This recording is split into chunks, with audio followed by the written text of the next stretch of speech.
From the farmers and ranchers of Farm Bureau, this is Farm Weekend.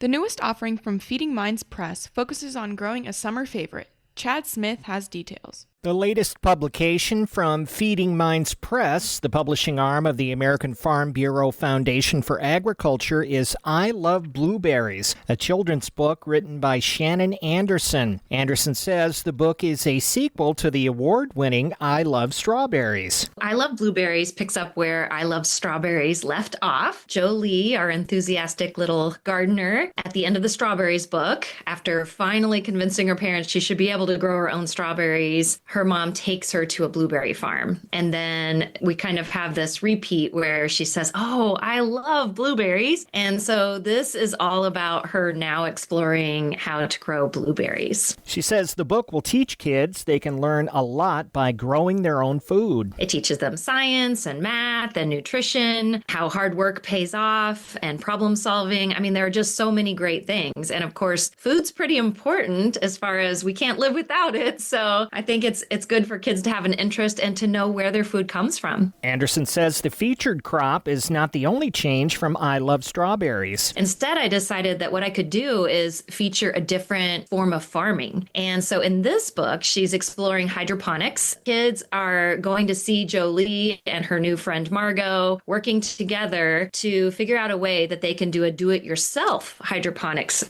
bucket farm in their classroom. I hope that kids will see that there are so many cool ways that you can grow your own food. To learn more or order the book, visit feedmindspress.com.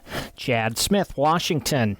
Resolutions Committee and Agricultural Reporting Awards. More on that when Farm Weekend returns. With Kansas Farm Bureau health plans, you'll find affordable Medicare supplement coverage that helps cover certain out-of-pocket expenses Medicare doesn't cover. We encourage you to compare our rates. Contact a Farm Bureau financial services agent near you or visit kfbhealthplans.com. Medicare supplements insured by Members Health Insurance Company, Columbia, Tennessee. Not connected with or endorsed by the U.S. or state government.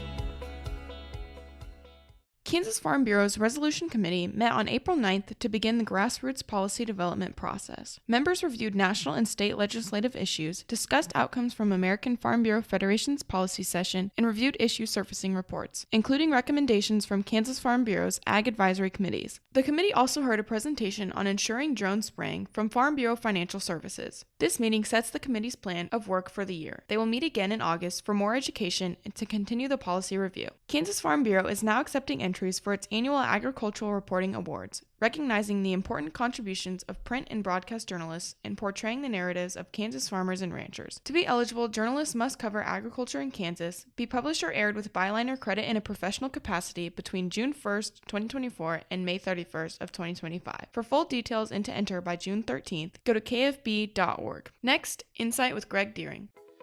Frustrated with your current healthcare coverage? Kansans are saving up to 60% a month with Kansas Farm Bureau health plans. Choose from individual and family plans, short-term coverage, or dental and vision plans. It's quality coverage you can afford. Learn more and get a free quote by visiting kfbhealthplans.com or visiting a Farm Bureau Financial Services agent near you. Now, Insight with Greg Deering. The ubiquitous image of a farm includes a red barn, and aside from the color, a barn also conjures up a specific shape, a sturdy, square structure with a gable or gambrel roof.